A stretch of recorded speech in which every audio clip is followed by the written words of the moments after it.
here in the United States, you have to work until 67 before you can retire.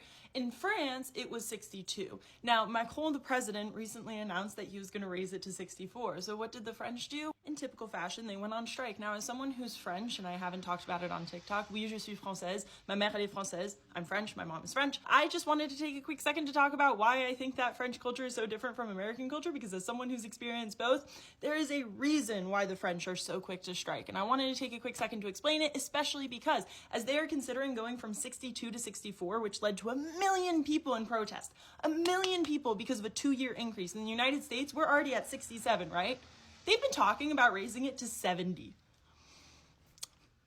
Imagine working until 70, Jesus. Anyway, let me continue. It started yesterday where they started the preliminary strike. So the way that France works is that they kind of do like a, hey, we're going on strike, and then the first day of strikes is pretty bad. There are protests and stuff, and then it gets consistently worse. So more people join in and more solidarity. So they said here, if there's no positive response from the government, today is the first step, and there will be a second step, said one union leader. In France, you may be asking, well, is the reason why they're so much better at striking than us because they have higher union rates? As you can see here, with only 8% of French workers being represented by unions. So if only 8% of French workers, which dropped dramatically over the history, how come their amount of striking has not decreased like here in the United States? Well, the reason why is just at the top. It says, in France, unlike many countries, withholding labor is an individual civil right unrelated to whether one is a union member or not.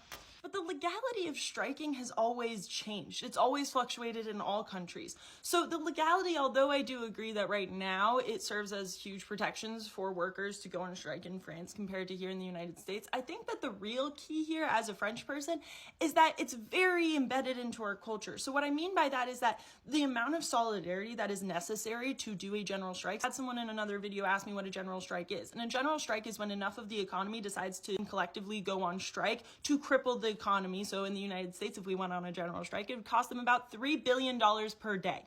$3 billion per day. So you withhold your labor until they give you whatever you want. So historically, it's been used to raise federal minimum wages and stuff like that. So a strike takes a lot of organizing and a lot of community, because in order to maintain that level of not working, you have to have the funds, because no one's getting a paycheck while you're on strike. So in France, that means that people have to have the solidarity to not get mad at the metro workers, because now they have to wake up 2 hours earlier to get to work because all the train stations are shut down. But in France, instead of getting mad at each other, we say, fuck the system, I'm in solidarity with you, let's fuck it over together. And I think that we need more of that attitude in the United States, so that's why I made this video.